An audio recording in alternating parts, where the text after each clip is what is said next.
है एवरीवन, स्वागत है आप सभी का हमारे चैनल स्टडी फॉर सोशोलॉजी में। मैं हूं साधना सिंह और आज मैं एक महत्वपूर्ण टॉपिक पर डिस्कशन करने वाली हूं। टॉपिक है सामाजिक परिवर्तन के कारक, फैक्टर्स ऑफ सोशल चेंज।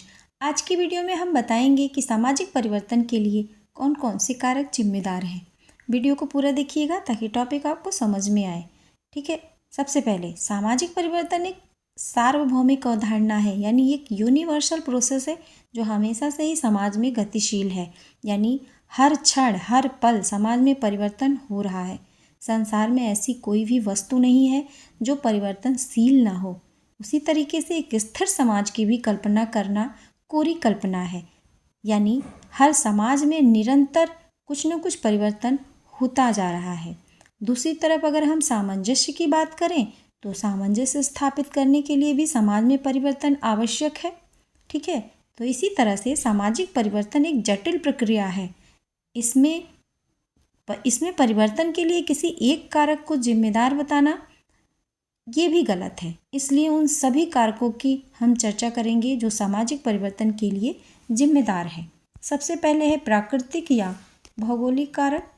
प्राकृतिक या भौगोलिक कारक, नेचुरल और geographical factors of social change.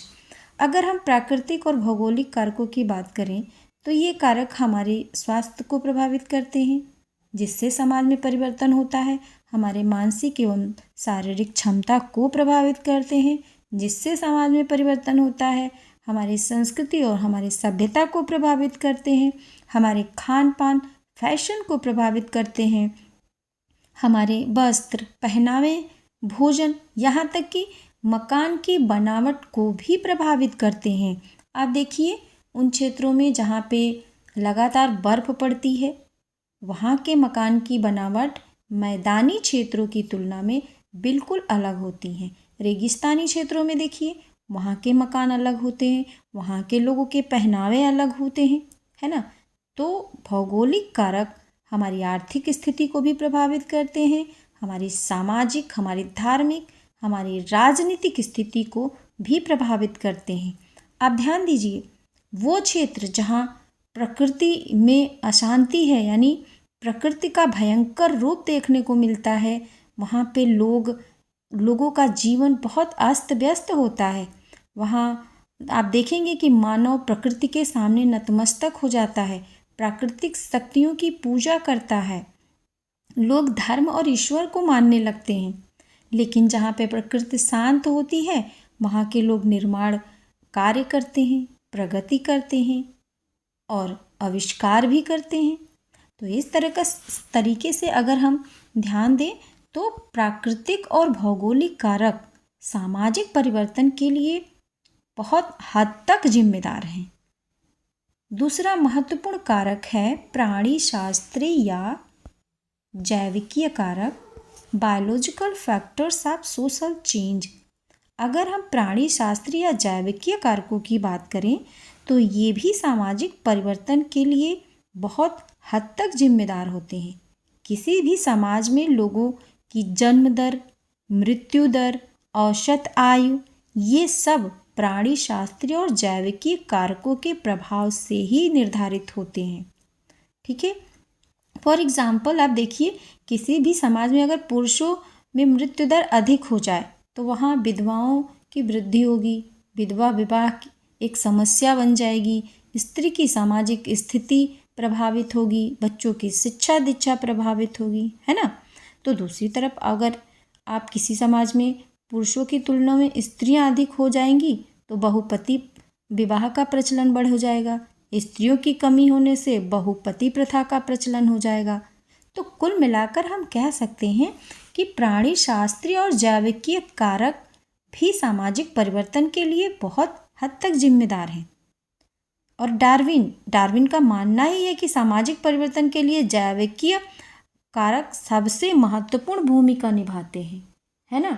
जैविक जीवन में होने वाले परिवर्तन हमेशा से ही सामाजिक जगत को प्रभावित करते रहे हैं और हमेशा से करते रहेंगे। तीसरा महत्वपूर्ण कारक है जनसंख्यात्मक कारक, डेमोग्राफिकल फैक्टर्स ऑफ सोशल चेंज। जनसंख्यात्मक कारक भी सामाजिक परिवर्तन लाने में महत्वपूर्ण भूमिका निभाते हैं, क्योंकि किसी समाज की रचना को जनसंख्या प्रत्यक्ष रूप से प्रभावित करती है। जनसंख्या की रचना, जनसंख्या का आकार, जन्म दर, मृत्यु दर, देशांतरगमन, जनसंख्या की कमी या बहुलता, ये सब जनसंख्यात्मक कारक माने जाते हैं। यदि किसी देश में जन्म दर अधिक है, बहुत बढ़ गई, जैसे कि भारत, और यदि किसी देश में मृत्यु दर कम है, तो जनसंख्या क्या होगा? बढ़ेगी, जनसंख्या विस्फोट हो जाएगा, और उसके बदले में समाज में कैसा बदलाव होगा ये आप खुद देख रहे हैं। और इसके विपरीत अगर किसी भी देश में जनसंख्या कम है तो वहाँ पर परिवर्तन दूसरी तरह का होगा। तो इस तरीके से किसी भी समाज में जनसंख्या घटने और बढ़ने से भी समाज में परिवर्तन होता है और हमेशा से ही होता रहेगा। ठीक है। तीसरा महत्वपूर्ण कारक है प्रौद्योगिकीय कारक, technological factors of social change. ठीक है। प्रौद्योगिकीय कारक वर्तमान समय का सबसे महत्वपूर्ण कारक है सामाजिक परिवर्तन लाने के लिए। सबसे पहले हम मैकाइवर के कथन का हम जिक्र करेंगे। उन्होंने कहा है कि भाप के इंजन के आविष्कार ने मानव के सामाजिक व राजनीतिक जीवन को इतना प्रभावित किया कि जितना स्वयं उसके आविष्कारक ने भी कल्पना नहीं की थी। तो दूसरी तरफ आगबन का कहना है कि रेडियो के आविष्कार के कारण लगभग 150 तरह के परिवर्तन समाज में हुए, है ना। तो आप देख सकते हैं कि किस तरीके से प्रौद्योगिकी हमारे समाज में परिवर्तन ला रही है। हाँ, ये परिवर्तन सकारात्मक भी है और नकारात्मक भी है, लेकिन समाज में परिवर्तन लाने के लिए प्रौद्योगिकीय कारकों का भी महत्वपूर्ण योगदान है। नेक्स्ट है मनोवैज्ञानिक कारक, psychological factors of social change. अगर हम मनोवैज्ञानिक कारकों की बात करें तो ये भी कारक समाज में परिवर्तन लाने के लिए बहुत हद तक जिम्मेदार हैं। हमारी समस्त क्रियाओं की उत्पत्ति का स्थल क्या है? हमारा मस्तिष्क है। इसलिए हमारी क्रियाओं में परिवर्तन का तात्पर्य है हमारे मस्तिष्क में परिवर्तन, हमारे मनोवैज्ञानिक दृष्टिकोण में परिवर्तन, हमारे सोचने विचारने के ढंग में परिवर्तन। और हमारे जब सोचने विचारने का ढंग बदलता है तो हमारा व्यवहार बदलता है और हमारे व्यवहार में परिवर्तन होता है, और जब हमारा व्यवहार बदलता है तो संबंधों में परिवर्तन होता है। परिणाम स्वरूप क्या होता है? सामाजिक परिवर्तन होता है। तो इसलिए मनोवैज्ञानिक कारक भी सामाजिक परिवर्तन के लिए जिम्मेदार हैं। आर्थिक कारक, economical factors of social change. ठीक है। आर्थिक कारक, मार्क्स का कहना है कि समाज में जो भी बदलाव हो रहे हैं उसका एकमात्र कारण है आर्थिक, यानी समाज में परिवर्तन केवल और केवल आर्थिक कारकों की वजह से हो रहे हैं, ऐसा कार्ल मार्क्स मानते हैं। कार्ल मार्क्स आर्थिक कारकों को समाज में परिवर्तन का केंद्रीय कारक मानते हैं। मार्क्स के अनुसार आर्थिक ढांचे में परिवर्तन संपूर्ण सामाजिक परिवर्तन लाते हैं।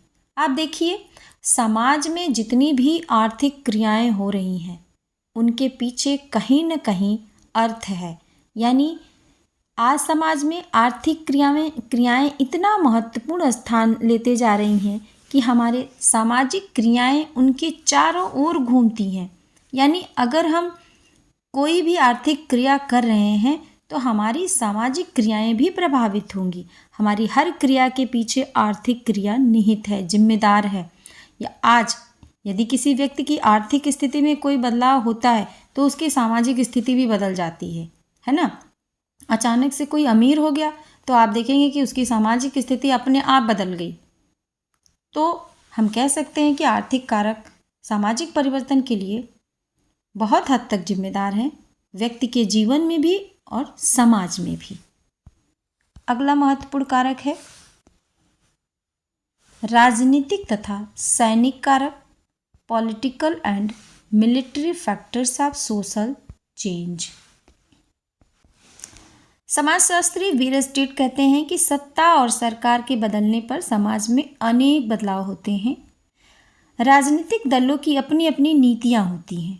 एक दल के स्थान पर दूसरा दल आता है तो समाज में परिवर्तन हो ही जाता है ना। जैसे सरकार बदलती है वैसे समाज में बदलाव होते हैं। किसी भी देश की शासन व्यवस्था उस देश की सामाजिक स्थिति को प्रभावित करती है और हमेशा से करती रहेगी। आप देखेंगे कि प्रजातंत्र में प्रजा का शासन, राजतंत्र में राजा का शासन। तो इस तरीके से राजनीतिक कारक भी सामाजिक परिवर्तन के लिए जिम्मेदार हैं। नेक्स्ट है सांस्कृतिक कारक, cultural factors of social change. सांस्कृतिक कारक भी समाज में परिवर्तन के लिए बहुत हद तक जिम्मेदार हैं। सांस्कृतिक कारक भी सामाजिक परिवर्तन के लिए उत्तरदायी हैं, है ना। समाजशास्त्री सोरोकिन का कहना है कि सामाजिक परिवर्तन में सांस्कृतिक कारकों की भूमिका बहुत महत्वपूर्ण है।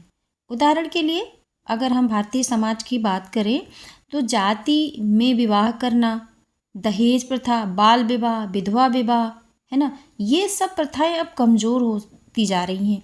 एक समय था कि ये प्रथाएं समाज के लिए बहुत ही नुकसानदायक थी, लेकिन धीरे धीरे आधुनिकीकरण, पश्चिमीकरण, वैश्वीकरण के प्रभाव स्वरूप अब ये पुरानी प्रथाएं समाज में कमज़ोर होती जा रही हैं और अब इनके स्थान पे नए नए मूल्यों का जन्म हो गया है। विवाह अब एक सामाजिक समझौता हो गया है। अंतर्जातीय विवाह होने लगे हैं।